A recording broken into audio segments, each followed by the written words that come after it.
The Movie Club movies. Tonight's feature, Bumblebee, 2018. Bee stings ruined so many pool days, pool outings, running in the grass, stepping on a bee, 80s 90s trash can full of sugary, sticky stuffs, attracting Bumblebee. WHM Podcast did an excellent series on the Transformers MichaelBay series. I highly recommend listening.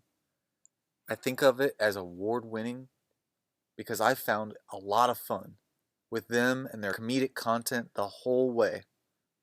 And I will be referencing some of this as it comes up in the movie. We Hate Movies is a podcast. It's one of the earliest things I got into, like in this new era of the web when things were actually connecting and I had an iPod. If you typed in vinyl records or VHS movies, interests could pop up and you could read a blog, watch a vlog, and there were several ways to listen to podcasts. One of them, I was choosing what I thought was a podcast that most likely was going to focus on VHS. And they did, and they do. They are very much more popular. We Hate Movies, and they're very much more popular now than they were when I first subscribed and got into them and picked away at their episodes. They covered the Transformers movies, and they did it in consecutive weeks, and podcasts or themselves, they don't always do that. It was sort of, I feel like, a prime time for them covering that series.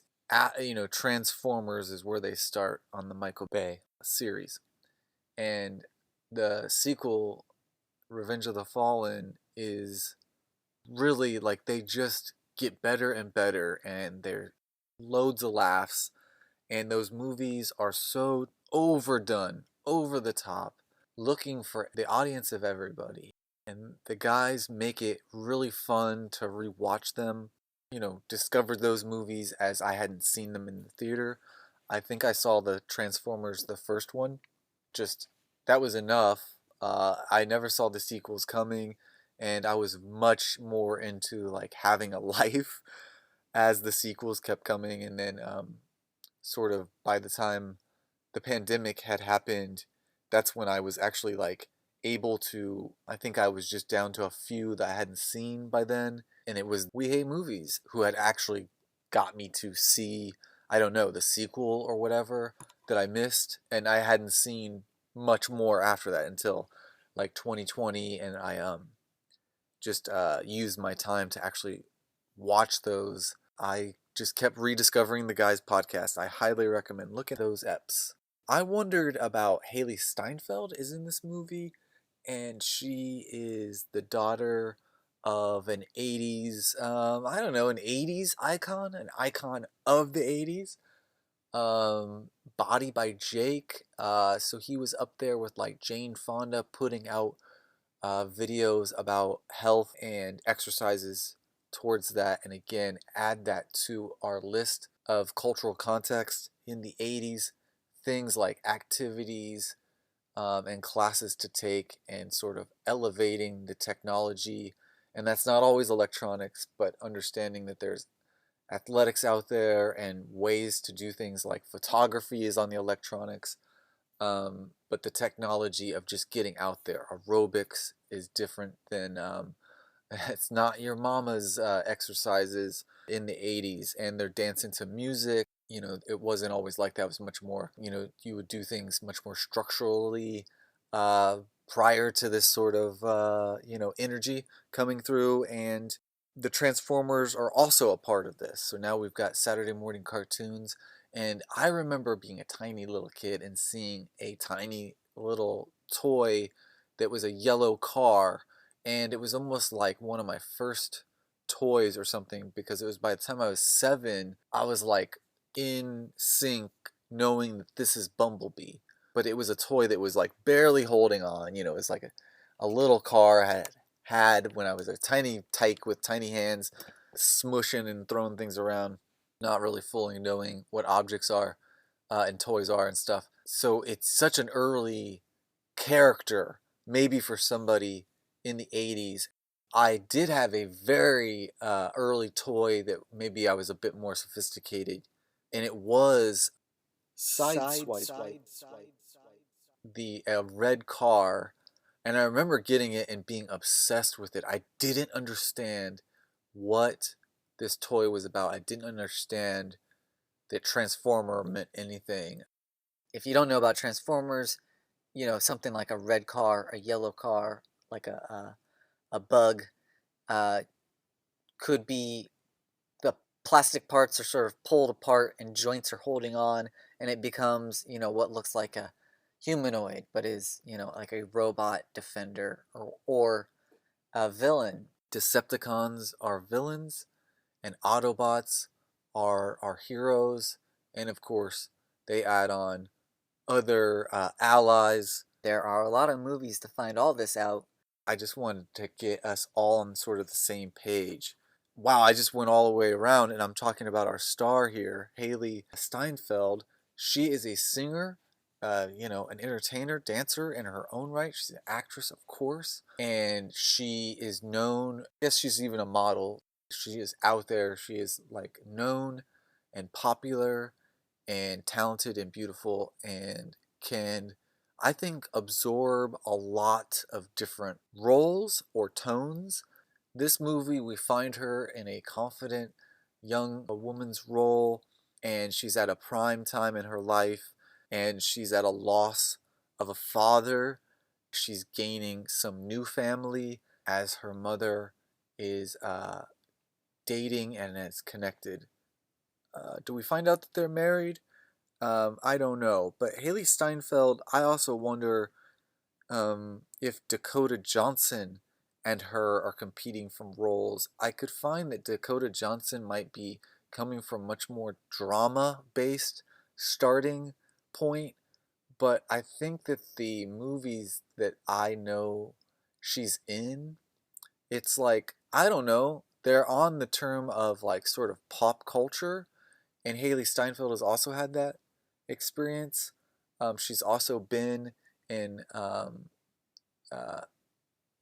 also a dramatic role that won her an Oscar. So what the heck am I talking about? But um, just the comparison of the two is, you know, I wonder if there's some competition there. And anyway, I guess I'm just sparking conversation. What I dislike about this movie, I wanted to break down in some more simple terms. We talked about the 80s, and there's some background with our star. There's going to be writing, and there's going to be action, things that might seem out of place, whether or not it's an incredible action scene. Sometimes the MichaelBay machine can make those so much, and at the same time they can be so brilliant and bright and fiery and flaming, and we're back to like a love scene, a romantic scene, and it's so much of a music video tone. So, you know, sometimes that can be cringeworthy or out of place, even in his, you know, series of films.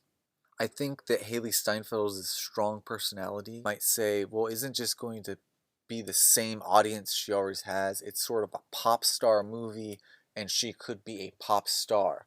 Why doesn't she go back to Oscar worthy supporting roles or whatever? I don't know the answer to that, but she is in this, and it's not necessarily an Oscar worthy role, but it's attention worthy, I guess.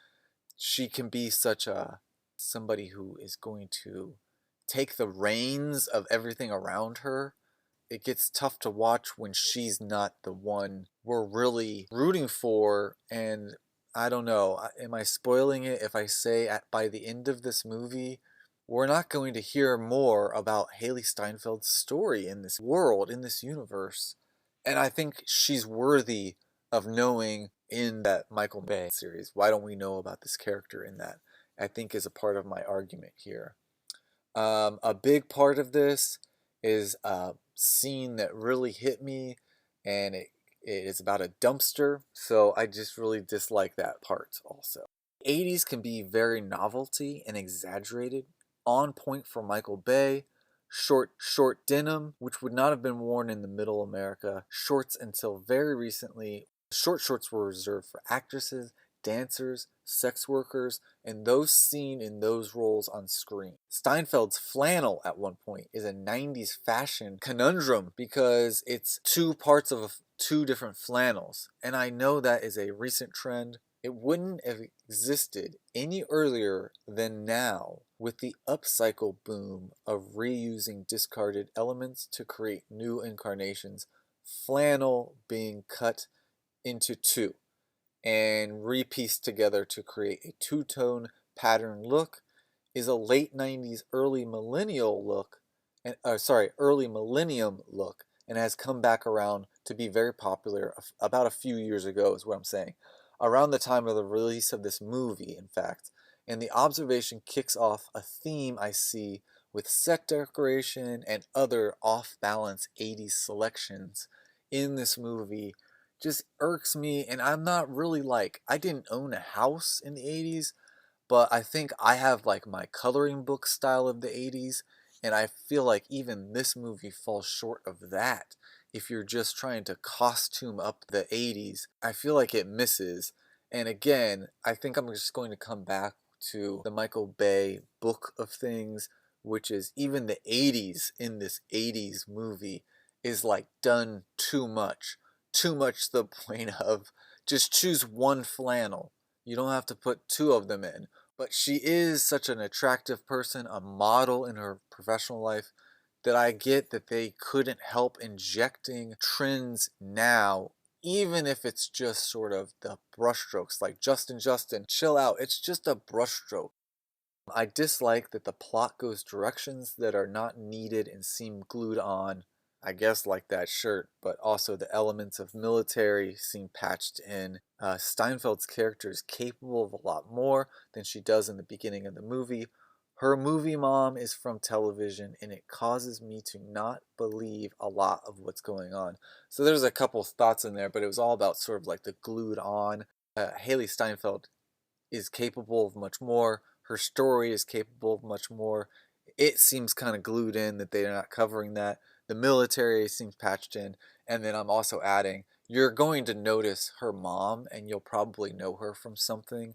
I haven't seen all of her work, but I know her from television and commercial of her on television. She is effort. She is talented. It causes me to not get into this movie at times. And the dumpster. The beginnings of this movie starts with a series of scenes I would rather not watch or discuss. I am fast forwarding and will let you know when that scene comes up. A really good effort at the retro look of these characters, as the icon look has been overlooked in these movies. That early 80s cartoon, no matter how you think of 80s cartoons, because they can be minimal, they can be sort of scratch, and you're like, wow, they didn't even try on these illustrations. But sometimes on those main characters, and even like on a show like Transformers, it was still mind-bending just to see these characters, just to see this character on your TV screen, when no one was bothering you for a half hour and you're like 5 years old, or like whatever, 11 years old, I don't know. Optimus Prime is really sharp, and you just remember him.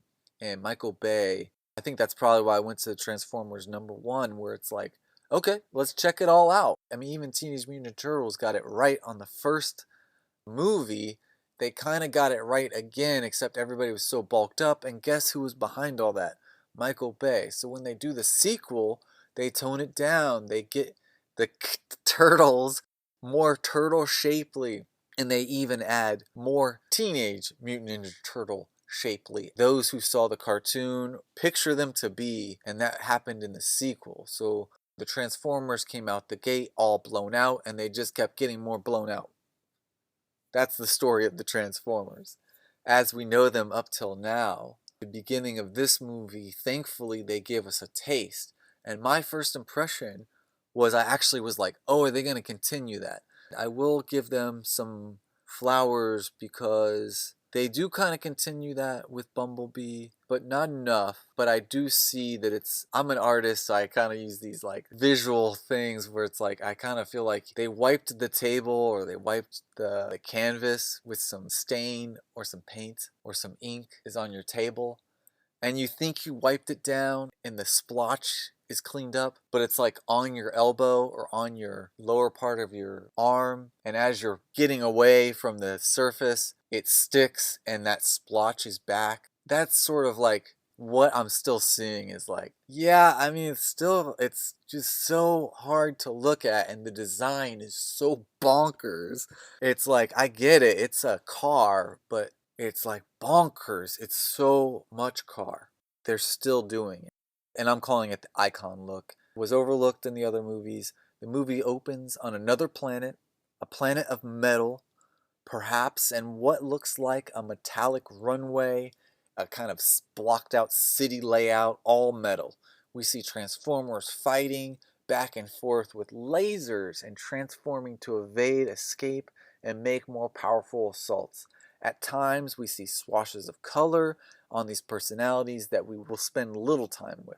At the center are two heroes, Bumblebee as a number and Optimus Prime, and receiving instructions. Bumblebee is receiving instructions and a need to deliver this on another planet.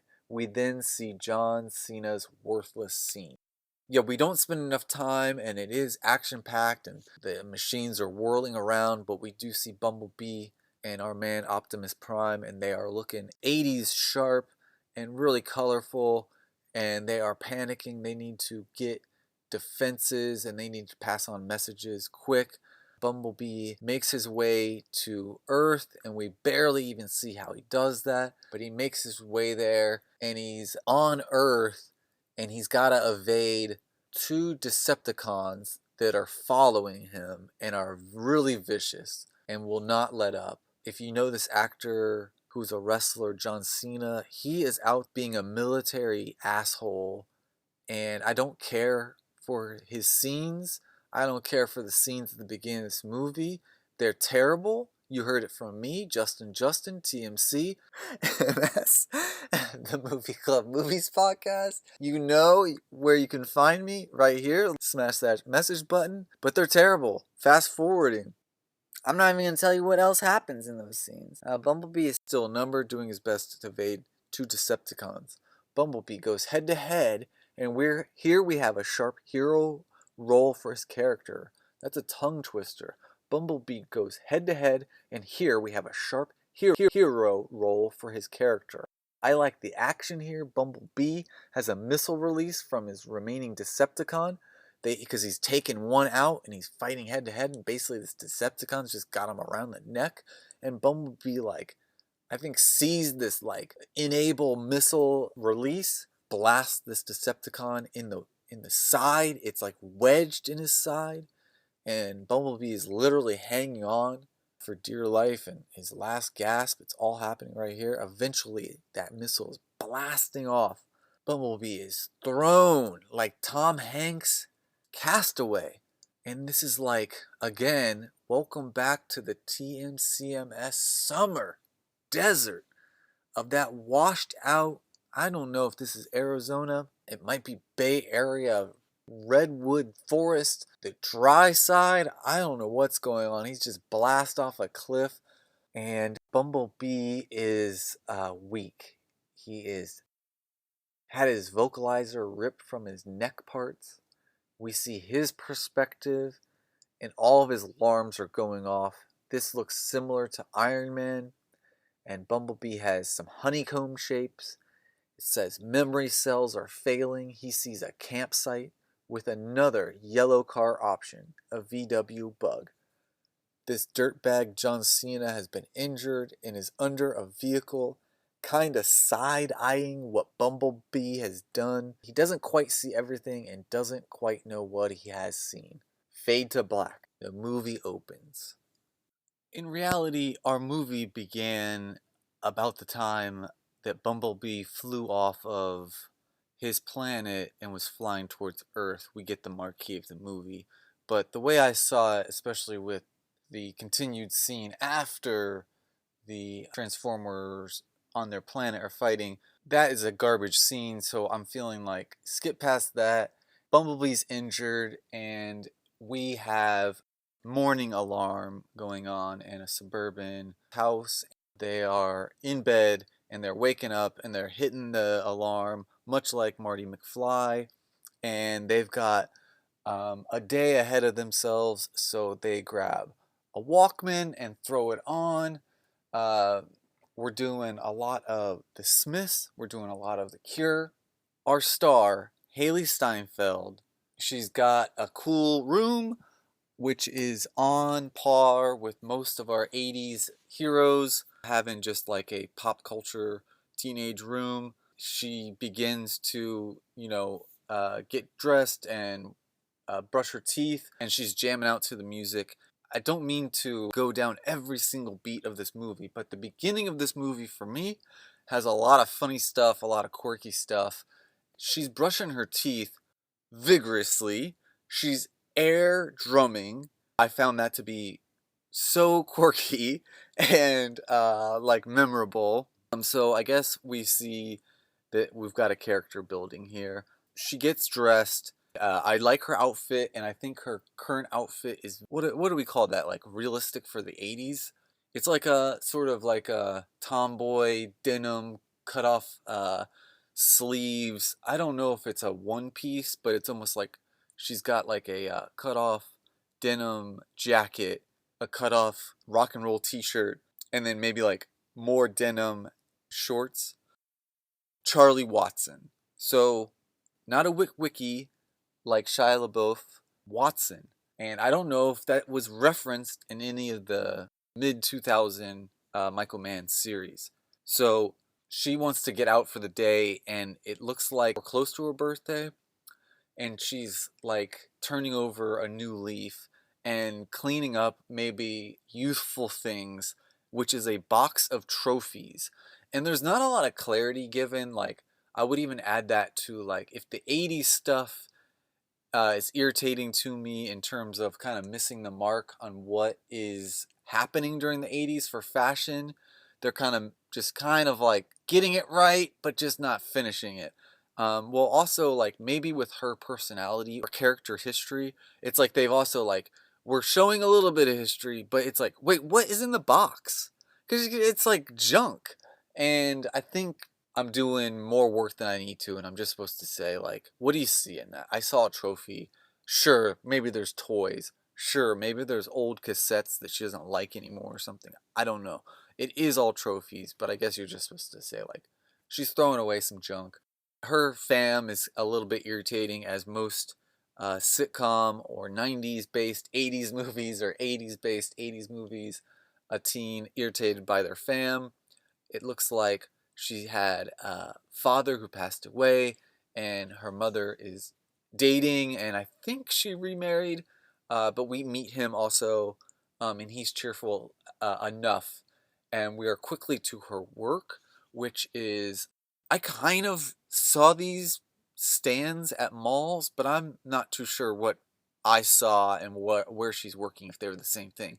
I'm gonna throw out something that's the movie club movies likes is a hot dog, like a hot dog stand, but she's also doing like the lemonade, and it's like one of those places that's like it's famous for doing lemonade, like hand squeezed lemonade, and you get a corn dog.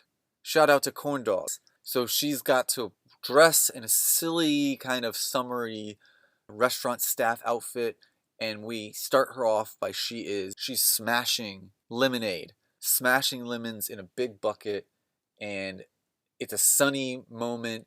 It seems like youthful energy is around her. If you had a job like this, yes, are your friends or other people your age out doing their social thing? It does seem like that. I served in a restaurant and bartended for so many years, and it did seem like when I was single, the couples were out, or even maybe the single people were out, and I was working and working hard. It did seem like everybody was out, maybe at my restaurant or whatever, but out at the restaurants, and I was stuck working the service positions. and things like that. It seemed like that at moments, and we're kind of having a Polaroid glimpse of her in that station. So she's about to take food out, and the handsome, quarterback sort of guy of high school is crisscrossing her path, and splash zone. We get a shirtless dude.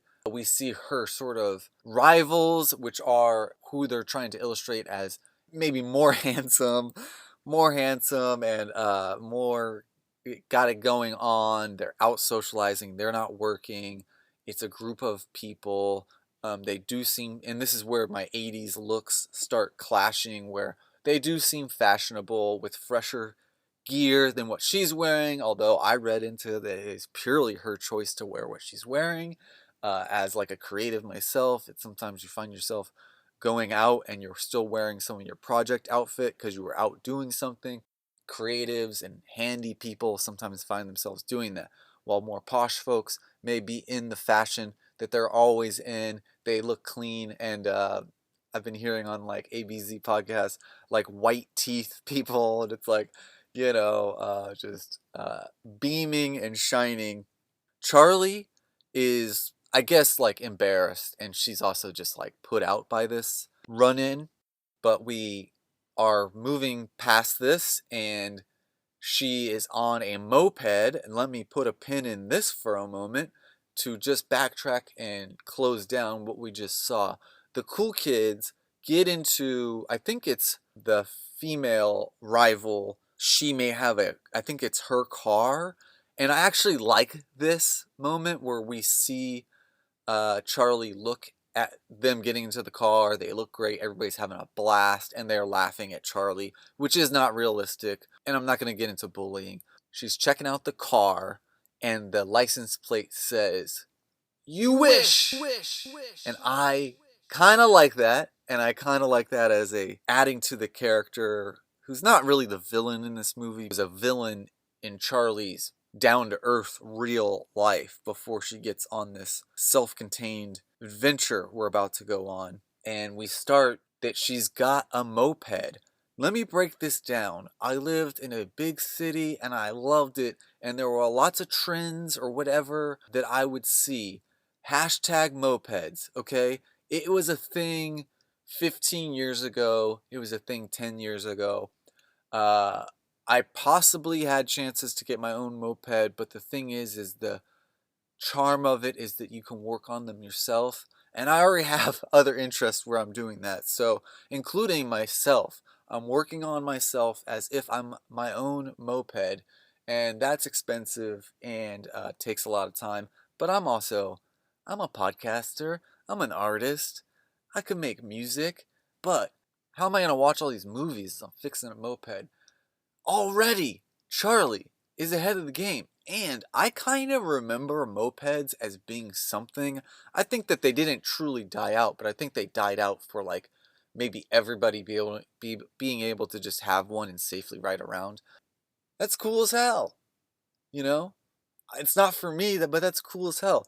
Charlie Watson is riding out of her Lemonade gig on her own moped.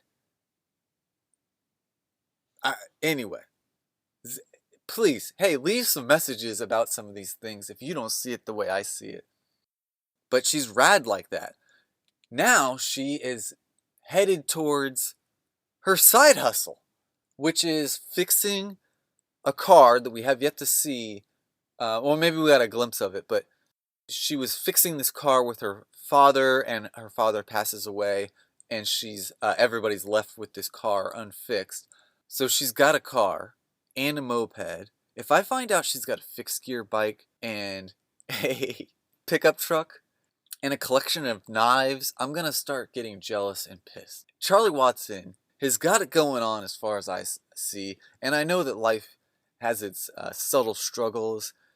I'm with this character, so we haven't left, but B, I think that we're supposed to think like she doesn't have it all and she's missing some things. I think the other thing is do they know that we've seen the other Transformers? Because there's a lot of invention happening in the later of those series, and in the earlier, Shia LaBeouf is similar to Charlie. Yes, Sam Witwicky is similar to Charlie in that they are sort of hustling. And they are sort of, we're supposed to read that they're missing, they're missing a piece, social circles. But even then, guys, hold me back, but Sam Witwicky is played by Shia LaBeouf.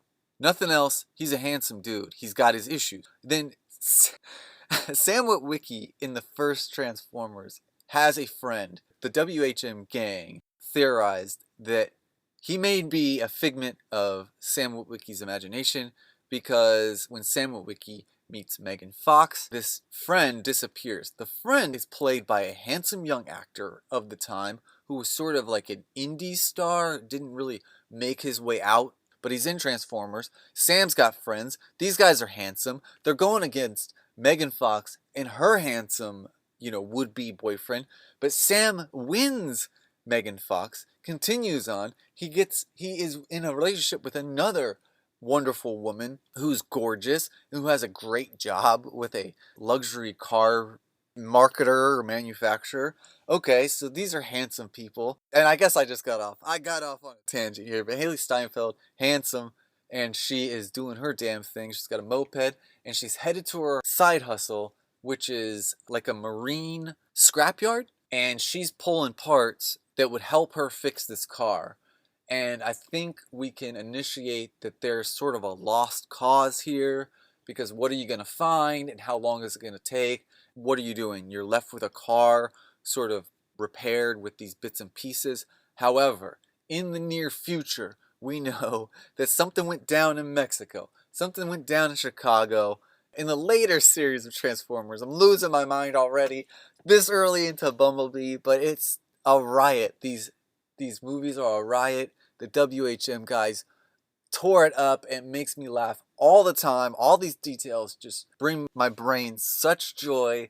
It's such a fun puzzle, but I'm not trying to put things in reality. I just know that it's like I'm trying to map out this character, but there's a lot going on the screen. You got some damn good luck because she is working all day in this scrapyard. It's something that she circle around and come by every so often. She's trying to find a part on a boat, in a boat, and these boats are stacked next to each other. They're just, I don't know, like little speedboats for personal use. And she hops out and she's like, okay, I got my bongo dog transfuser. And hopping off this boat, the boat sort of tips to one side and tips the next boat to the side and tips the next boat to the side, and the boat hits a yellow bug, which is Bumblebee, who's dormant.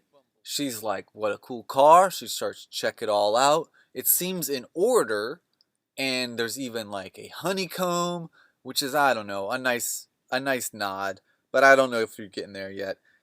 She seems to think it's cool, and we edit out to our Decepticons arguing with, what more do we need to do to dominate this Autobots? Well, there might be Rangers scattered throughout the galaxy. Can we use something to find them? And they destroy like an Autobot who won't tell them more information. I'm not paying attention to these scenes. I'm much more interested in Charlie Watson's story. HaileeSteinfeld was probably an excellent casting because she's hard to not watch, and she's obviously got a resume of success where her shows and her appearances in movies and shows have led to popularity. She's in this. That's just my thoughts. That's my genuine thoughts. She's like, I'll see you tomorrow, Uncle Harvey, and she's still bummed. She's headed back to her house. And this is where we see her working on this car that was a project with her and her dad. And we start to see more climaxing coming in this beginning part of the movie. Because I'm telling you a lot after a watcher of this movie. But you really don't know a lot about what's going on in her life. And I mentioned that she had been at work smashing lemonade. And there's a guy who is her neighbor, and I think he's the same age as her, and maybe they go to school together. He just hasn't introduced himself. He's doing his best to introduce himself, and it's almost like, you live near her, you're same age. You haven't met before, but I think he's saying something like, I just moved here, or I've never introduced myself to you. We're in the same class or something. But he's tried once, and she's been too busy. But she's back at the house, and she's trying to fix this car. It's frustrating. She goes back inside to like shut down for the night. Her fam, sans her, is having a blast watching 80s TV. She's just like not getting enough attention, and she's like going through something that she can't explain, but at the same time it's just like it seems like not enough attention. Everybody's got it better than me. So she goes back to her bedroom just to like have her own time. When she emerges, people are getting ready, people are doing things, and she's got like nothing going on. Although I just explained a hella amount of stuff to do. That's really cool, but I get it. Like if you're working on boats all day and every day, and you're going to fast food joint before it or something, you'd be getting bummed like she is. There's a moment to celebrate her birthday, and her mom says, I got you a little something. It's a dumb looking helmet for her bike. I told you she rides this moped, and she's basically like, a helmet? How about a car? She's actually like kind of pushing that way, and it's almost like, you've got a car. And wow, most of these movies have been making me reference one of my favorite movies, Better Off Dead. Blaine in that movie, he's got two cars. He's got one he's fixing endlessly, and he's got like a lame station wagon. And she's got she's got two automobiles. She's got the one that's a project with her dad, and she's got a moped. And then she works at the, she'll find bits and pieces at the marine scrapyard. She is full of frustration nonetheless, and does take it out on her mother, which segues into her stepfather, I guess, saying, I got you something that I put some thought into. It's a book that says smiling more leads to a happier life and success, like one of those books. But it does say something about smiling more, which is so on the nose of the year this movie was released, because the movement of Me Too and wokeness, which I am a supporter of, is like hitting on 2017 about quit telling people to smile, and people that are going through, or people that are not comfortable smiling don't have to smile, on and on and on, and people are going through private issues. Please don't bug us. I support that movement also, but it almost wouldn't I guess it's a sign of the times. Like you could lump that people in the 80s were nudging folks to, hey, why aren't you smiling more, Barbara? Or lovely smile, Barbara, every time you see it. And it's like, Barbara's like, you never ask about, my ski competition, I do every weekend or whatever. But anyway, one of the things, well, she's not having that. She's very polite. She basically is like, okay, I got to figure out things on my own.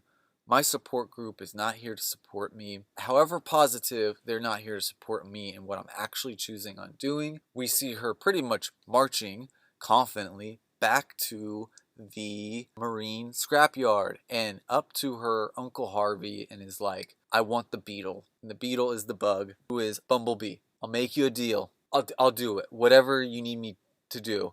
I'll work day and night. I'll wash your bathrooms. I'll scrub those disgusting, disgusting bathrooms. I'll work here every day for a year just for that. And I love this scene. Absolutely love this scene. This movie goes from one of my favorite scenes in cinematic history, especially, maybe I should even whittle it down and say, just one of the best scenes in like a teen adventure movie, which as a teen I enjoyed, and we had them, 90s, 2000s. Even the American Pies that are out there, it's like, when they're good, they can be fun. Risky Business, Fast Times at Ridgemont High. These can be really fun. Even the Dumb and Dumbers, road trips that are juvenile. Road Trip, which is juvenile. If we're talking about Friday night movies with pizza, if we're talking about movie club movies, things that you can talk about, make fun of, somebody's got fun anecdotes or fun experiences, this is what I'm talking about. HaileeSteinfeld as Charlie Watson is doing a bang-up job. I hear a garage door. You know what that means.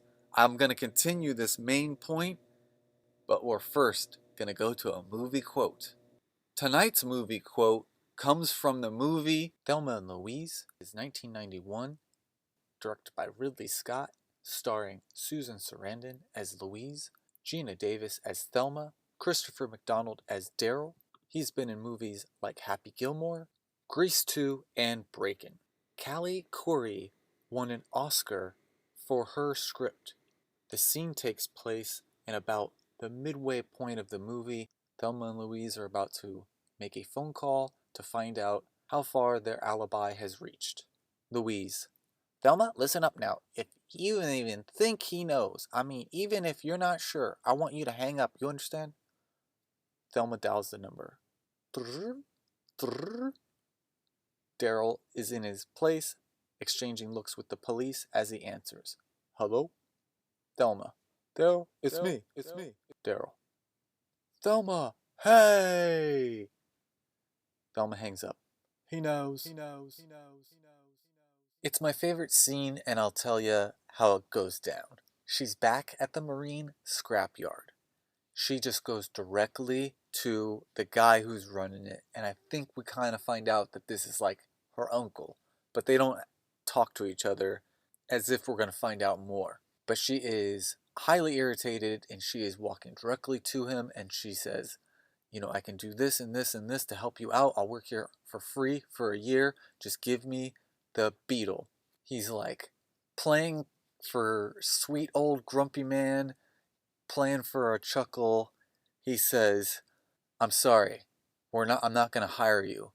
We're not hiring. There's beat. She is puppy, sad face, just being let down, at her wit's end, struggling at a dead end. He quickly says, because you can have it. Happy birthday. And that scene gets me every time. I love it. She is so stoked. The actress, the character is absolutely beaming, shining through gray, cloudy skies of wherever, California.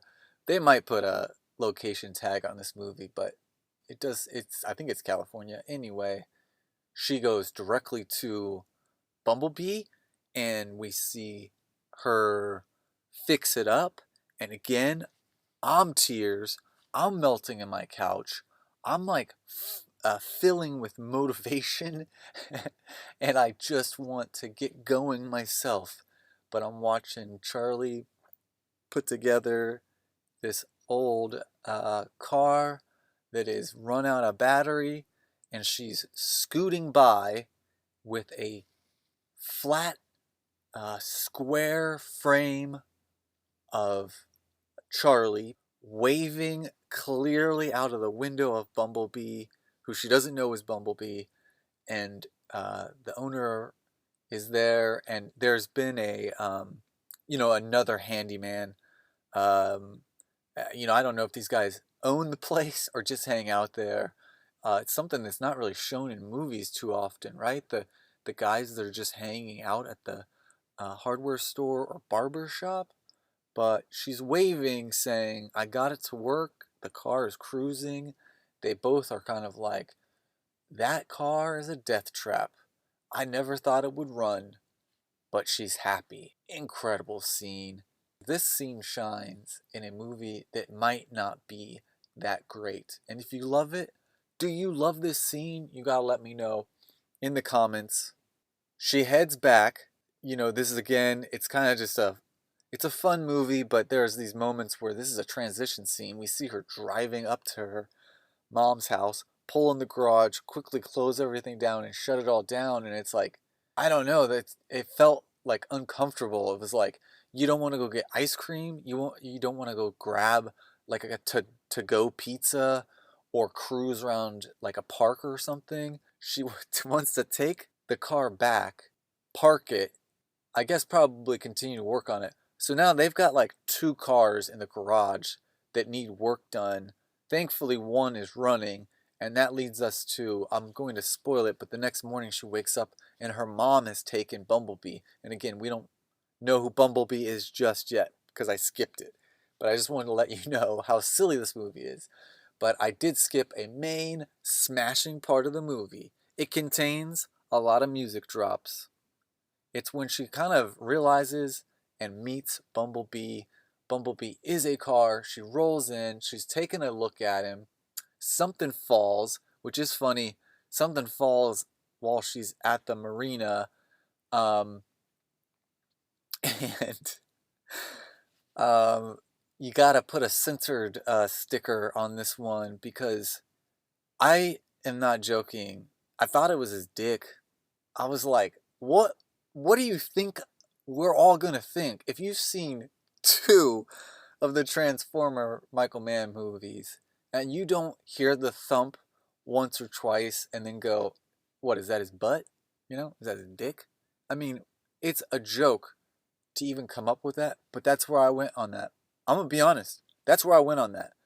I don't usually go to the filth and the fart jokes after you watch all those movies or watch the highlights and listen to WHM and you'll come up with some trash like that. But anyway, that's some comedy. She's like, well, first off, that's inappropriate if that were to be. So we're moving past that joke, guys. Shut it down. But the sticker is on the cover. She is still just like, what the heck? You know, she's a handy person. She could patch up this car, so she is checking it out. What just dropped off? You know, what can I do to repair this automobile even more? And she's under the car working on it. And the face appears, like, sort of, it's going to be slow, and I shouldn't be as slow as the movie, but a face appears, and it kind of appears around her as even our perspective on the screen is this face, and everything around her transforms into Bumblebee the man. Just joking. Bumblebee, the sort of humanoid shape. The Autobot's standing, and he's frightened of her, and she's got like a wrench as if she's like a mini version Dom Toretto. Doesn't intend on being aggressive, but she's standing there working on him. Working on it.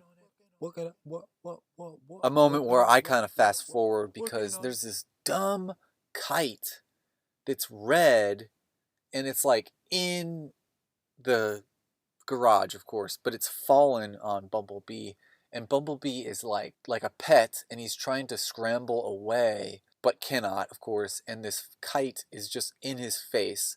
I really am distracted, and also it's one of those moments where there are a lot, I think there's a lot to say for the graphics. I think that's what is famous for the series, is it's overdone graphics, but at the same time it's sort of state of the art. I'm going to reference WHM. I'm with them in saying that the Avengers sort of stuff in those movies, they're all kind of crisscrossing each other in releases, but they do look similar, and I was not paying attention. I was just kind of like maybe checking something out from these series, and around pandemic is when I was actually just able to Google stuff about this stuff, and because it was like I had nothing else to do, and I got more into these movies, that the graphics are to a certain extent very well done. So then you have a dumb object like a kite, or maybe, you know, a beer can or something in another episode of these. You just notice like that one was done in a rush. And I love kites, and it's a lame kite. It's not even, I guess it's from the 80s, but I'm twisted on this, but I dislike that scene. Okay, fast forwarding because there's more for me to dislike because the music drop. Smith, Cure, I think The Clash play in this. Do you like those bands? I know a lot of movie club movie members I know of do like that music. So anyway, she puts a tape in his tape deck, and I mean, what's going on? That's too funny. I wrote that sentence, and I verbally said that sentence, and I feel like the jerk. But he's the jerk because she's just like, hey, look, it's music, you know? And then I think he's like, can't talk, so he's just miming. And I think he like has something I couldn't hear. Anyway, this there's so much in these movies. It's like I can't hear every glitch that's being said when I know there's so many more glitches coming. The body language is such that it's like, oh wait, are you trying to communicate? Here's another tape. Do you like this one? Shoots the tape out of the cassette deck, right? The cassette deck. Anyway, it shoots out of him and like smashes. And it's like, hey, in the 80s, not that I was like full pockets in the 80s. I was a tiny little toddler. I understood. I mean, by the time I was like 13, it's like, well, yeah, in 1980 or 1988, if you bought two tapes, because I'm buying two tapes or two CDs in the 90s or whatever, it's like, well, that's expensive. And if my friend threw my tape or my DVD across the room, I'd be like, hey, you owe me a tape or whatever. Like, so she's like, and I know we're looking at like a mechanical robot, possible alien in your garage next to your dad's car, but it's kind of like, I don't know, it is a car. You could be like, hey, don't smash my music, Bumblebee. Like, chill out, man.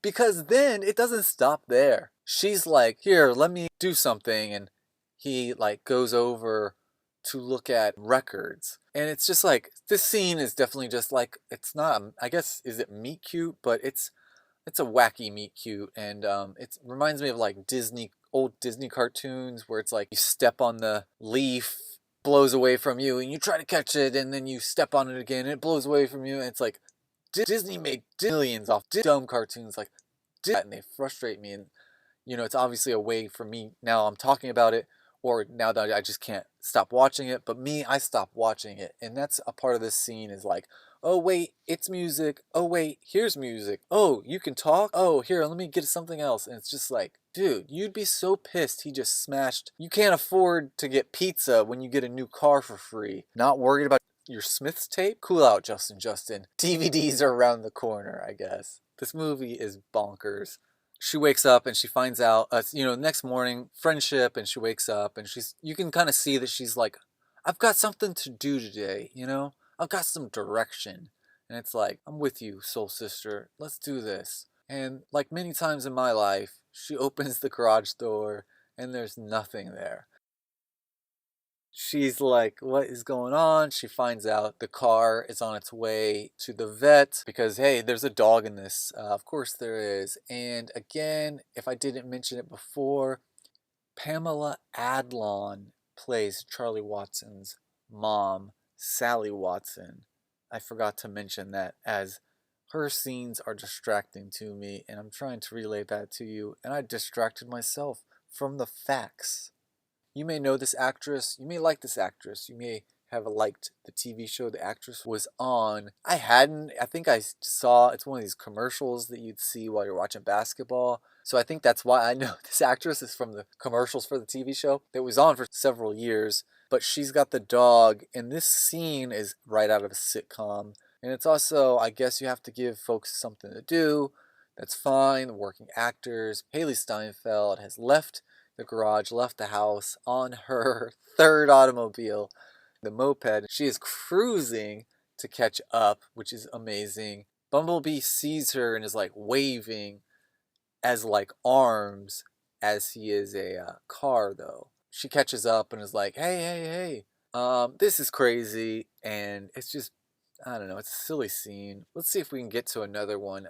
I know that she's got this guy who lives across the street who is wanting to talk to her, and she keeps having to bypass him. So, that kind of becomes funny, as it's a way that it's like her life is adding up and looks bright, but then becomes sort of like a lot of things in content wise.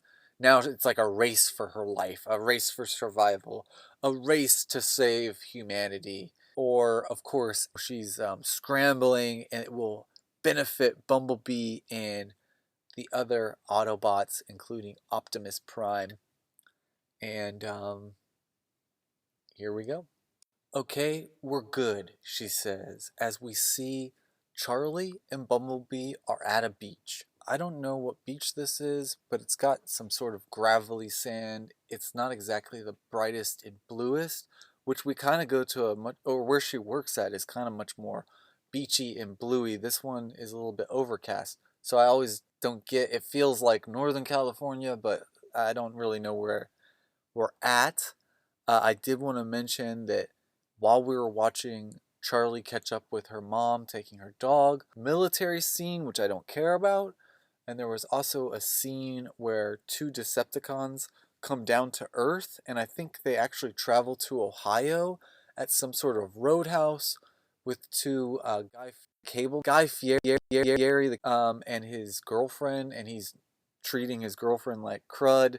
He looks like crud, but there he has a really incredible MichaelBay Transformer car, and the Decepticons come down and smash a car, and then turn him to slime. Fieri, and we hear from them, they're just really evil robots. We don't even always hear from the Decepticons in the MichaelBay series. They don't always say like really mean things. Like these two were like, I like the way they pop when they turned one dude into slime. It's almost like they have guns like in the Men in Black movies that just sort of like zoo, pop. So back to Charlie and Bumblebee on the beach. This is another scene where it's like the graphics and the effects are really killer. I mean, they're used on a budget in this episode. We just know that the series does look fairly good in the graphic. It's just, it's a lot and it's used weird, you know, including this scene where this just totally looks like a teaser for a commercial, or a teaser that would be paired with like a phone commercial, because Bumblebee doesn't look that great on the beach. At the very beginning, when he is passing out and he finds a yellow beetle to become, that's also on the beach. So it's weird that they keep putting a robot automobile on shore of a beach. There's some symbolism there, but there's also like practicality is just odd, and it just doesn't fill up the frame like I think they think it does. Because she's out there too, and this is kind of a lame scene. She's like trying to make sure he knows like how to hide. I don't know, because it's like for these couple scenes, Charlie is treating Bumblebee like Pluto the dog or something. It's odd. And then, so I don't care about that scene. Here I am talking about the hot air more than the actual scene, but there's a little bit more military. I would only say some of the military and some of these lame scenes. It does seem like Northern California because they're in like redwoods, big redwoods, but you know, whatever. That's neither here nor there. So in the redwoods, which I think they're filming this because they're going to get a great shot of Optimus Prime being projected by Bumblebee. They're sort of just, I don't know, killing time from the beach and also just trying to hide out. Bumblebee's like, my last recording is what my mission was about. Here's what just happened, which is Optimus Prime standing tall, and then we see his action scene. I will say that there's some good action again, where this odd placement that the action is like they did it in a whole different studio. It's all animated on the screen, and they shipped it over to the people, HaileeSteinfeld's people, the actual real people in the movie. I don't want to compare it to Kill Bill, but do you know how in the middle of Kill Bill there's a really beautiful animated scene, and it's action-packed and tragic, works really well for Kill Bill. But this one is, I realize it's like as he's projecting it, it goes to the screen and we just watch Transformers fight each other. It is Optimus, and that is awesome, but it's like, well, this is all animated. It's like, and it doesn't feel like it goes with this movie.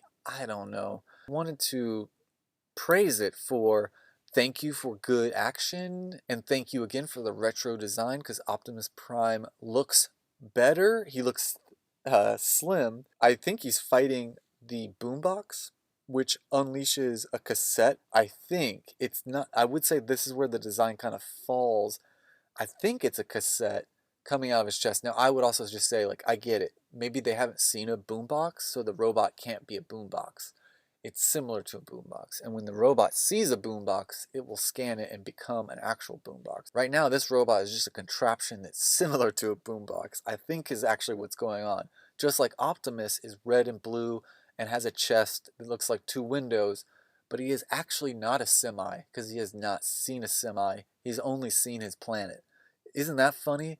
But let me throw it to this. That's praise. Here's a little bit more praise. Do you remember in TMCMS selection in past episode, my cousin Vinny, when we covered that, I mentioned how Vinny jumps at the guy he was interacting with who owed Mona Lisa money from Mona Lisa hustling billiards. Do you remember that part? Well, anyway, I had mentioned that Vinny finally gets his chance to confront him and sort of jumps on him almost as if he's a superhero or Batman. And I mentioned in that it seemed like the Christian Bale Batman, the scene where he hops off of a ledge, you know, in order to be on his Batman way, on to fight crime his Batman way.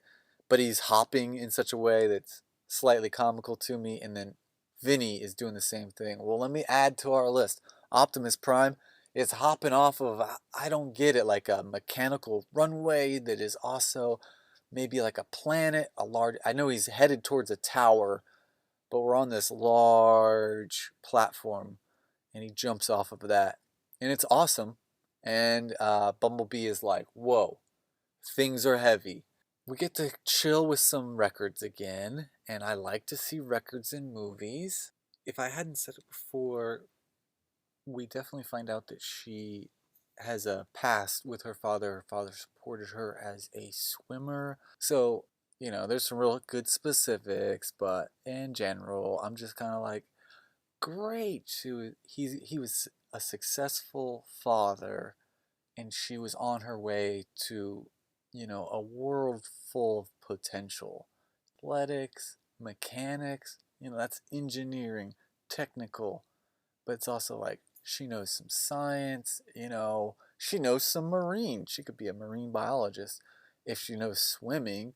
And I wanted to throw a name out there, some sort of military scientist.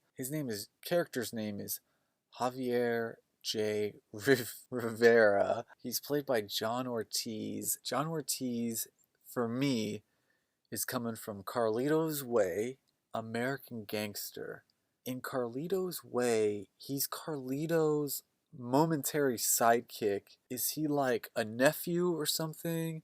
I'm not going to be able to pronounce his name correctly from Carlito's Way. It's like Guajero. And he's also an American Gangster with Denzel Washington. He is Russell Crowe's cop partner. I love that movie. I think I've mentioned it before. It might be a movie club movies movie, except it is so epic and at times intense and drug intense.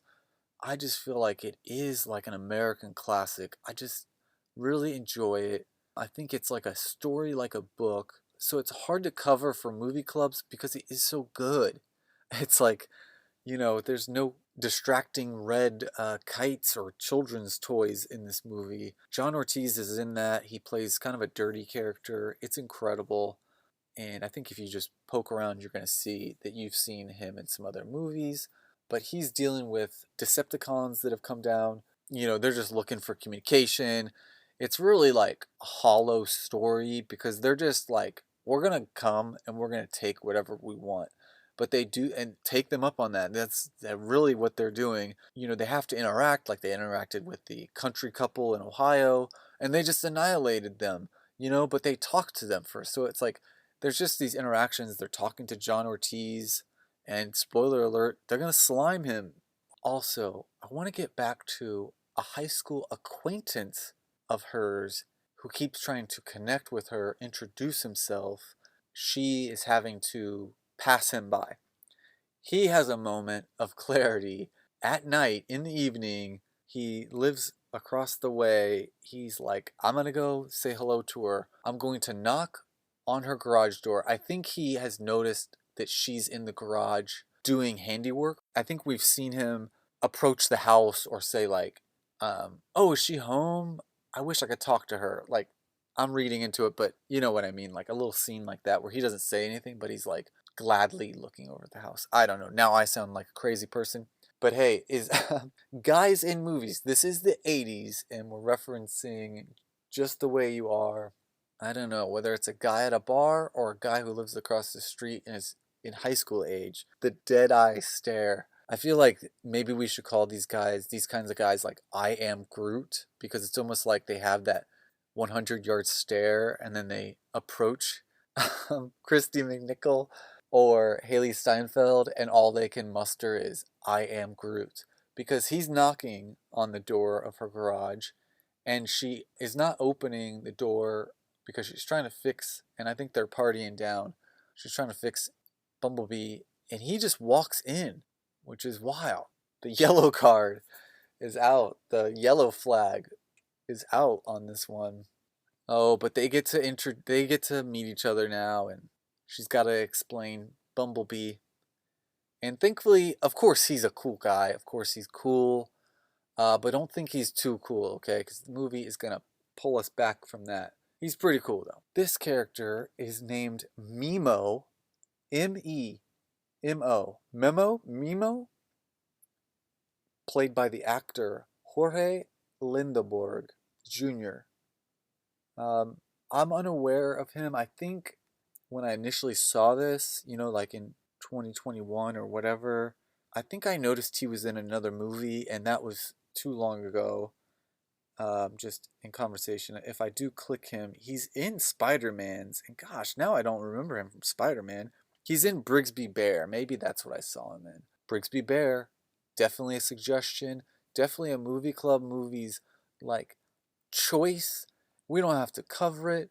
It's definitely there. It's the attitude. It's the spirit of movie club movies.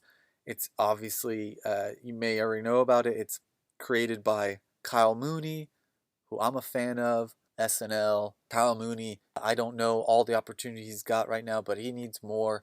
Very creative, but he's, you know, he's practical. I think he's got a full spectrum of skills and talents, but, you know, his style seems to be practical, and that's not matching up anymore. Everybody wants to be digital, and it's like, we're missing out on some really cool content, I think. But, you know, hey, if you guys know of Kyle Mooney stuff that's coming out, you know, let us know. Talk about it. Brigsby Bear is one of those, you know, unsung, the movie club movie heroes. Check it out. So she's cool with him, and they decide to take Bumblebee for a spin. I don't blame them. And Bumblebee looks great. They look great. I think they're a handsome couple, or I do think they look cool as friends. And the backdrop is like the countryside, so maybe California again, and it's very sunny and yellow. And they are like, and check it out, you know, he kind of like um, plays the radio, but and we're kind of watching that. We're kind of like, you know, that's a good song or whatever. When he is transmitting, the Decepticons pick up this transmission. Like, they know there's some radio, you know, static happening, and I am at a loss for the right words here. We see that, and, you know, you've seen a movie, you know how they like inlay like small scenes to keep pushing the story. That's where we're at with that info.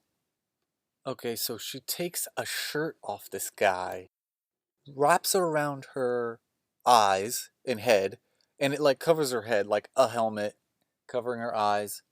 And she gets out of the moonroof and like is like, you know, no look as Bumblebee drives and does a woo, and the shirt flies off instantly. And there's comical editing here, but I'm not going to be fooled. This is such a ridiculous moment. You got to be kidding me. I mean, it's one of these moments where it's like, I'm confident and I'm strong and I'm frustrated. Oh, a new friend. I'll treat you like a puppy dog. And it's like, wait, what? You know, let's get more badass than this. I think it's badass that she's kind of like, hey, give me your shirt. Hey, I'm going to do this. No, I got to do this. This is going to be fun. Oh, woo, lost it. Sorry, I'll get it back for you. Anyway, yeah, Bumblebee, this mechanical alien I get to ride in and drive and fix up and talk about oil and stuff too. I don't know. But we're cruising back to the movie Just. We're cruising in Bumblebee.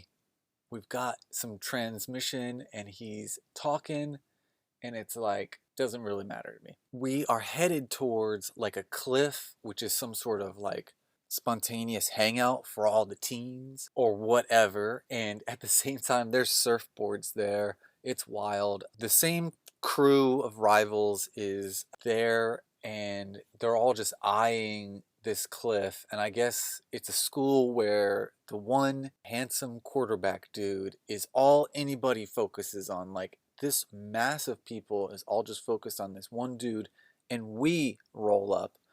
It's actually really terrible dialogue. It's like, hey, you guys want to see me jump? Do you want to see me jump and another person jump? Who wants to be that other person or point at that person? And everybody's like, her. And it's Charlie. And this is where Charlie is wearing a flannel shirt that's cut from two other flannels. I have a lot to say.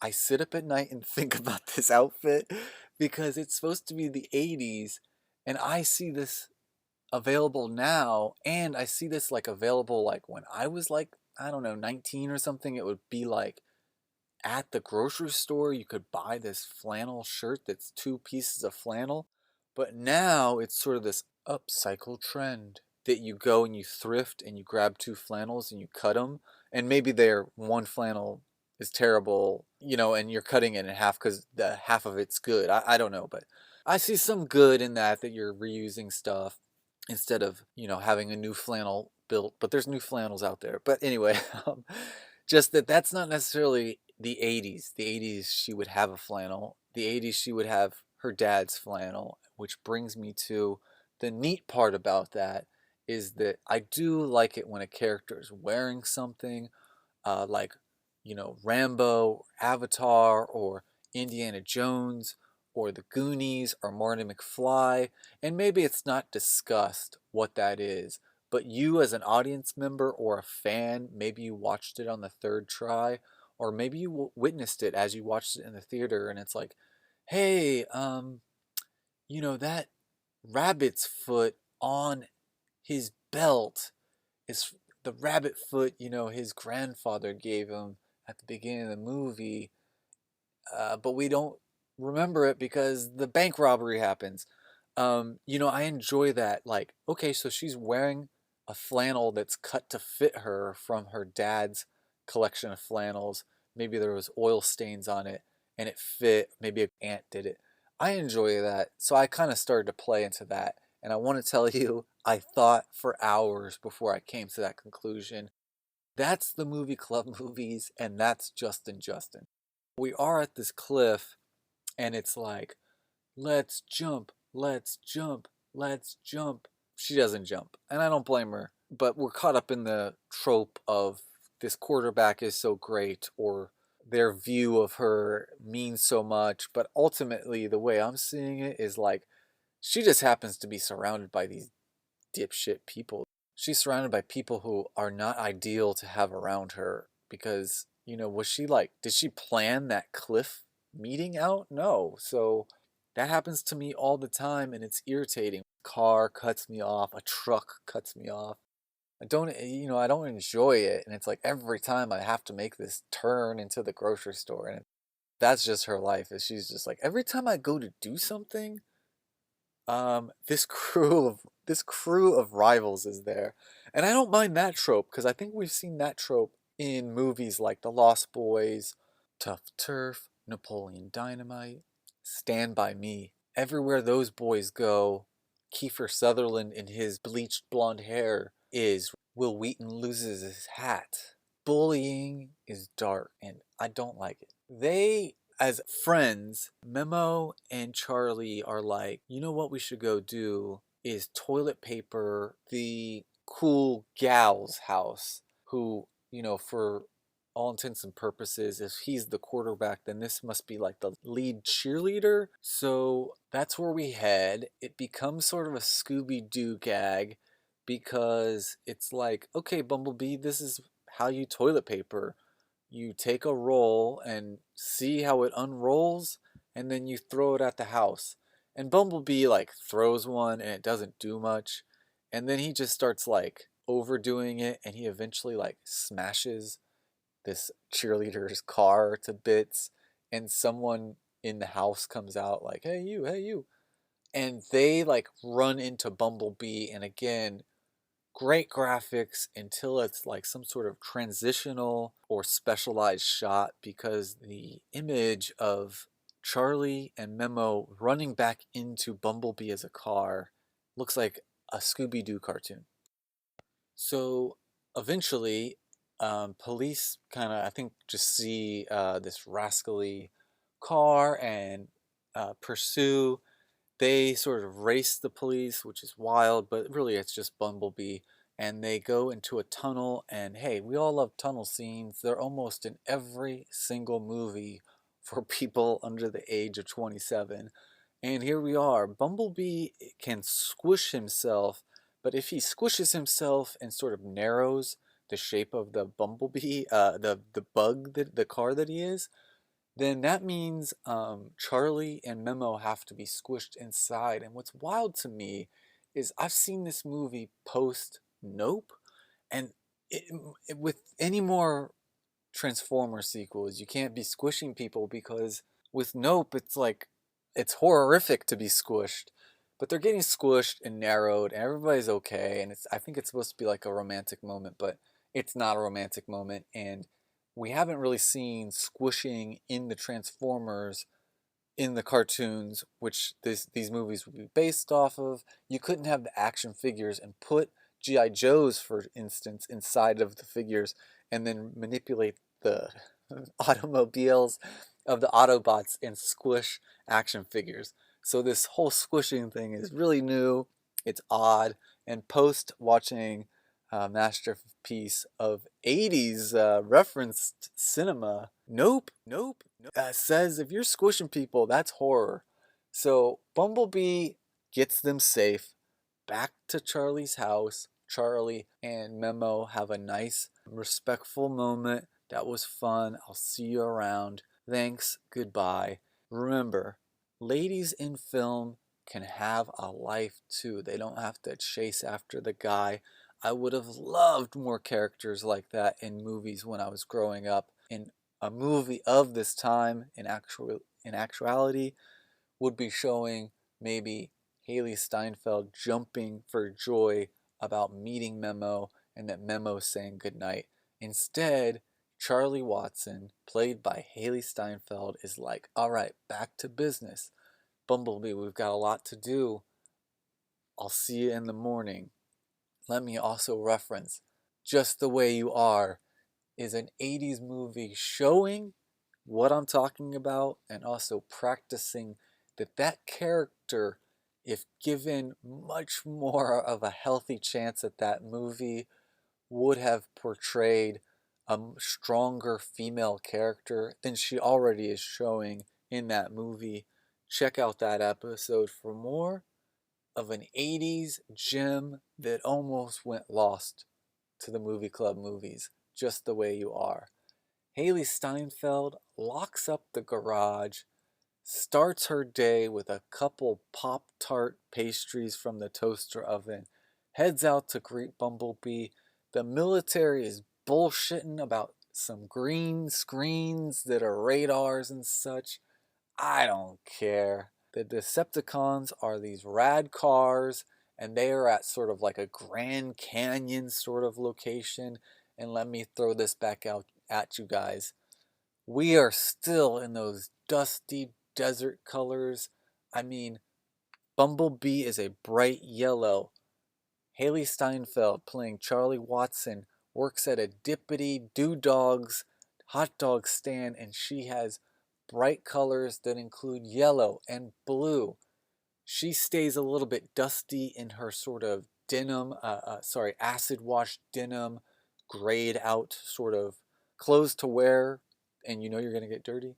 So she's got these like dusty sort of outfits. Anyway, you guys will see it. I mean, watch 4 of the movies we've covered. I love a good western skyline. Energy is amping up. Bumblebee, Charlie, and Memo have to team up for the day. Bumblebee has caused chaos inside of Charlie's house. He just wants to check out some of the appliances. It leads to him going berserk and just basically smashing all the things. They are sort of left to just leave the premises. And again, this really odd graphic of Bumblebee sort of wheeling himself out. It's just oddly placed. We're doing it. By the time her parents get home, they are like, what the heck happened? I know that Ron, who is like the stepfather sort of figure, he's like, the reel-to-reel still works. And the first time I saw this and the second time I saw this, I was like, I don't know why that comedy is not working. That's what happens. I think I like the shout out to archaic technology or technology of the past, interesting technology of the past. I'm not trying to down all over this movie. It probably sounds like I am, but it's just like there's full of potential, and I get to it, and just like that cliff, and we don't jump. We don't go for it. It doesn't get any better. Right now is stepping up to the climax. So she takes a moment to try to pick things up, and this place is wrecked. She's picking up just a couple plates and putting them back into the dishwasher, and the dishwasher is just completely separated from itself. And we see Mimo like in the sort of den, maybe in the shelving, just trying to put something back. I think he's got like a small shelf or something. Her mom comes home, and Memo just kind of walks towards the camera almost like he's like, oh, we should get out of here and follow, because her mom is like, oh my gosh, what has happened? And Charlie is right at the door and is like, I can explain. Her mom is like, you never take responsibility. It's very epic. It's very cliche. The actresses are doing great here. It gets intense. It's mom versus daughter argument right now. And Charlie is like standing up for herself, like, I don't have a lot, and you guys are always doing whatever you want to do, but when it comes to what I need to do, it never gets supported. It's very fierce, and it's very sad, and sort of nasty. You can feel a lot of pain.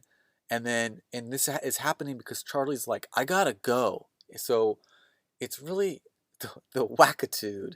It's really wacky right now, where she's like, I'll put a couple plates away. It's like everything is demolished. The toaster is smushed. The floor and the wall is like singed from electrical burnout. And Charlie's like, gotta go. She does go after that argument. And I just want to say, Memo is nowhere to be found. So let me just throw this out at the silliness of this movie's production was that I just told you. Memo's walking towards the camera as if to say, like, I gotta get out of here. All we see is the front door. Okay, so he went out where? The back? The garage? Okay, that's strange. When I told you that Bumblebee had demolished this place, and I said there was an odd exit from the graphic, it's Memo is like wheeling him out.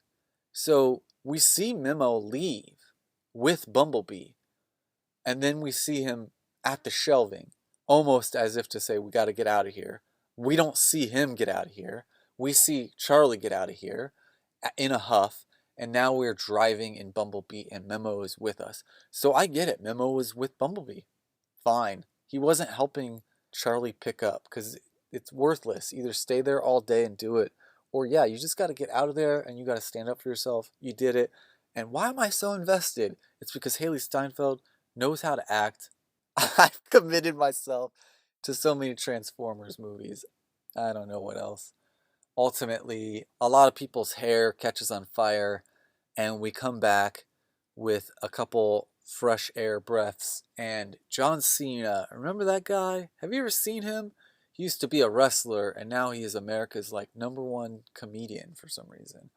But I think he's an okay person, and I think he, I don't know, does okay stuff. I think there's worse stuff out there, but he is becoming one of those guys that's in everything. He's on like every commercial. He's on voiceovers for commercials, and it's just, I don't know. I'm not John Cena. I don't relate to him. So that's on you. everybody's got their favorite things. You might not like my favorite basketball player. So you might not like my favorite comedians. You obviously don't, because he's more popular than most of them, and I wish some of my more favorite comedians would be more popular. I'll give you some starters. WHM Podcast, Eric Siska, Ryan Rhino Stanger from the Action Boys, ABZ, Paul Scheer, Jason Mantzoukas, and June Diane Raphael from How Did This Get Made podcast. They're funnier than John Cena. Moving on, there's a really funny interaction with Charlie and her younger brother. She's got to bribe him to just tell the parents he doesn't know where she's gone to. That's pretty funny in the film, and I would even say her brother is pretty good. And I would even think her brother has got to fill some shoes that Shia LaBeouf wore, because the way I know Shia LaBeouf is from his show Even Stevens television series on the day. Shia LaBeouf was a young actor and played a hilarious younger brother, and then connect him to Transformers, like I've been mentioning, in 2007 or whatever. That was a long time ago. So anyway, what are we talking about? But that young actor is killing it, and his sister is Charlie, and it's pretty funny. Fast forward to a torture scene, because hey, who loves a torture scene in a kids movie? Americans do. Bumblebee is tied up with chains, and the two Decepticons are sort of in this government space, this military space. And, they're basically just like, what are the coordinates for Optimus Prime and the rest of the Autobots? And he's like, I cannot tell you that information, the coordinates of Bergeron and Optimus Prime. But whatever. Optimus Prime is still being projected, and JohnOrtiz is turning out to be a crooked scientist. We're going to climax at a tower where a transmission needs to be put out, and we're fighting to not only preserve that transmission, but also get to the tower, protect it. We'll have to fast forward there. So fast forwarding, it's basically they are just intersecting with the military, and it's like they've captured Bumblebee, they're bringing him someplace. Charlie's finding this out. John Cena came to her living room. We're going towards this. Some of the locations, most of the locations are so vague. I haven't even explained, I didn't even explain the boardwalk that Charlie works at. Because we really just see the walkway. We don't see an expansive world of California or West Coast USA. So we're in this like electronical utilitarian industrial expansiveness. So we're in this like electronical industrial yards, and I don't know what else to call this. But what's even really funny is that Bumblebee is sort of still being tortured, and he's being like not carried away, but they're like, we're taking him away, we're taking him from you, Charlie. And Charlie's like, no, very upset, and it's a very upsetting scene. So then Charlie sort of like gets free, and Bumblebee, I guess, hadn't ever come to. There's a lot of things I haven't even mentioned, because the dumpster scene has happened. Bumblebee is like looking around, and his visor is like memory returning or something, and he remembers John Cena, and it's like, this is too late in the movie, too vague. He doesn't communicate with his voice throughout our entire movie. An experience with him. So it's odd that it's like, I remember you, and it's like John Cena had nothing to do with any of this. He's just like, look, there was a traffic violation, we got to bring you in. And the Decepticons, yeah, they're like controlling the scientists and everything, but it's just like, I don't know. I think everybody, guys, it's just a vague plot. It's a vague, aggressive intention by the military and by Autobots and Decepticons. But Charlie has a moment. Oh, sorry. Well, Bumblebee torches everybody, and Charlie's like, dude, stop. You gotta be cool. But what I think we're seeing here is that Bumblebee has had trauma. And I dig that. Okay, I'm in for a movie like that. So we've got HaileeSteinfeld's character, Charlie, is not the typical 80s female trope, and Bumblebee is not your typical action star, except that he is, because he's been sort of sensitive and maybe even juvenile or immature mostly throughout this movie. And the first thing he does is wake up and just start torching people. He seemed like Optimus Prime's like younger assistant or associate. So again, I'm just reading this. I'm reading the screen, and it doesn't read as fitting. But we get a moment with Memo where Charlie's like, come on, we got to go to this antenna and we got to stop this transmission. And he's like, I'm all right. I'm going to let the authorities know. I'm going to stay here. This is just too intense for me. So now we have a non-traditional male character of the 80s in this movie. I want to make note that he's not a white guy. He's not John Cena. He's Memo. So I find I have a problem with that, because it's like, well, why can't we have a sensitive white guy? Maybe I should say it like that. I guess that's John Cena, right? But there's a lot to say. There's a lot to say here. Definitely noticing these characters. So she's like, it's cool. You stay here, notify the authorities. Thanks for all your help.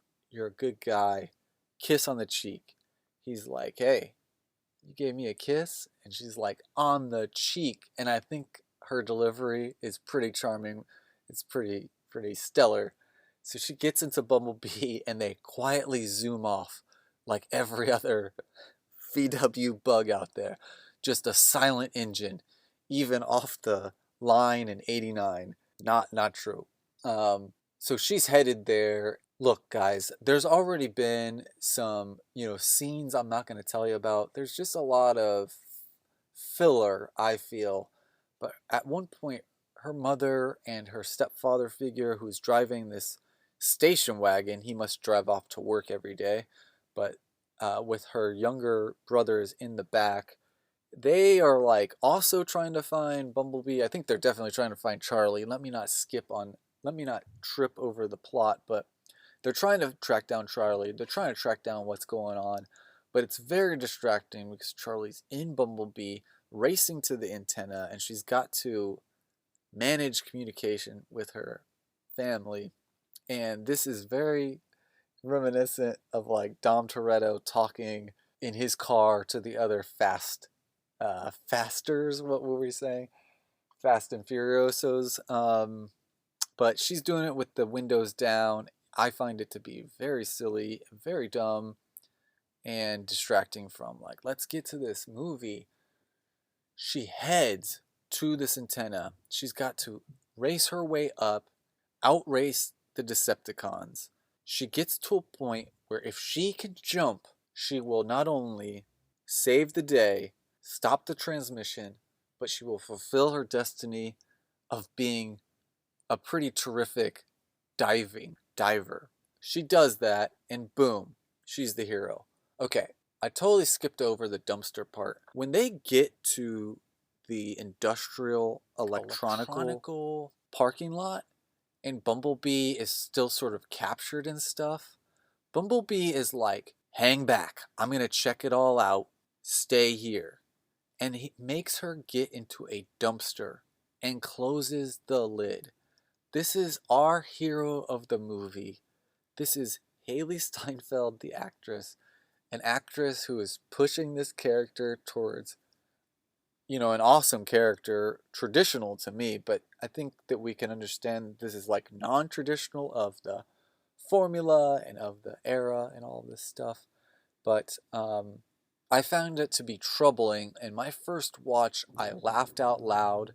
And again, there's a garage door at a climactic moment when I'm supposed to be explaining something that's thoroughly genuine and wholeheartedly my opinion about things. A loud garage door just knocks off. but that means a movie club movie quote. And tonight's second quote comes from a movie called Truman Show, 1998. Laura Linney as Meryl, Jim Carrey as universally reality show famous Truman. Truman's car. Meryl. Truman? Honey, are you okay? Truman. Yeah. Meryl. Truman? Starts to say something. Truman. Shh. In just a minute, we'll see a lady on a red bike, a man with flowers, and a Volkswagen Beetle with a dented fender. Meryl. Truman? Truman. Look, lady, flowers! He's pointing outside of his car window as he's been tucked inside of his own small car, looking for patterns outside of his window. He is gaining confirmation. His wife Meryl has joined him and is really just focused on returning him to the show. And it's comical how many times she says Truman, which is a trope traditional of the time, over and over again. Truman and Meryl. And Truman, this is silly. There it is, there it is. That's the dented beetle. Yes! Woo! Ah ha ha ha ha ha. Do you want to know how I did that? I'll tell you. They're on a loop. They go around the block. They come back. They go around again. They just go around and round and round and round and round and round. You know, I invited Rita and Marlon for a barbecue this Sunday. I'm going to make my potato salad and Truman. I won't be here Sunday. Meryl. I need to remind you that we need more charcoal. Truman. Are you listening to a word I'm saying? I won't be here on Sunday. Meryl. You're upset because you want to go to Fiji, that's it? Okay, go. I think we should stay for a few months and then go. There, are you happy now? I'm gonna take a shower. Truman. Let's go now. I'm ready to go now, why wait? Meryl. What? Truman. Early bird gathers no moss. Rolling stone catches the worm, right? Ha ha, ha ha ha ha. Driving in circles. Meryl. Truman! And let's remember what we were talking about. This character is confident and pushing towards her choices and her path as our hero. She has to do some cliche things, but we're seeing that she's not interested in outright dating. We see some cliche things with the rival kids, and so I think that we are going back and forth on the argument of gender roles in film. I want to say, bettering myself as a person and man, but at the same time, I'm reading this character, I think, as they'd like to be read. There's 7 other movies that contain things about characters, and none of the heroes jump into a dumpster, right? Megan Fox is not in a dumpster. I get it. This character might be 16 or 17 years old, and they shouldn't be in a firefight. Maybe, I don't know, but it doesn't make sense.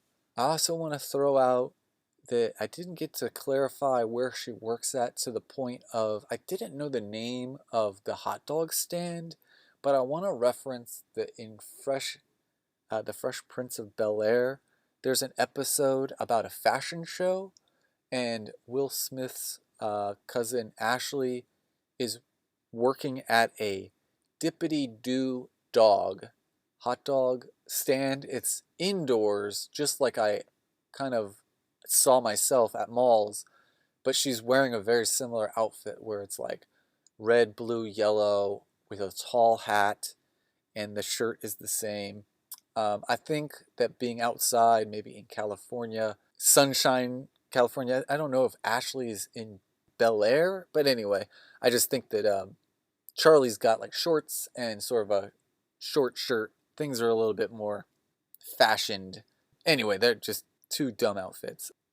Only a year ago, another Transformers movie came out, which was focused on the group of Transformers rather than just Bumblebee, and I have yet to see it. I'm holding off until I do this podcast. I am being honest with you. I really am going to get a kick out of what's going to happen in this one. No spoilers. Don't send me spoilers, but it's like, just like the Fast and Furious franchise, like, I enjoy the podcast content that's come out about it. I enjoy the amount of content in the movies that are out, and how silly and the production is overdone and all of this stuff. I don't enjoy the violence, but so it's tough to revisit recently, but I enjoy in my memory of all these movies and the podcasts that go along with them. I was looking forward to a sequel, and at the same time, I was looking forward to finding out how bad it was or the odd choices of production and stuff. And I've just held it out. I also have been really broke, so it's like, yeah, I haven't really seen the newest movies. You guys out there, I think, are doing the same. I mean, we're post-COVID. It's tough to figure out, you know, that you're going to see this movie and that movie. But if you want to hit me up in comments with your experience with these movies, the past Transformers, especially if you have any connection to the We Hate Movies podcast and enjoyed that series of episodes like I did. If you want to tell me how you see this series, that'd be fun to hear. Although I know there's millions of fans, I'm not here to trash on all of it. I'm here to celebrate it and also celebrate those who tried to reboot it. And I would just like them to do maybe a better job and maybe cast even better people, especially on these recent ones. But I love a good 80s movie, and I think there could have been more use of like VHS style. Also, Bumblebee and other Transformers we see have nothing to do with breakdancing, which is wildly missed because that is a part of the early Transformers and is a part of the Transformers marketing, even as toys. And then the voices and sounds that came out of them as the animated features. And I will say, MichaelBay did a lot of terrible things with the characters, but what he did do was include breakdancing at points, and that is a part of Transformer culture. Well, this is another TMCMS podcast, the Movie Club Movies movie. This is another TMCMS episode, the Movie Club Movies podcast. Like always, please be kind. Please rewind.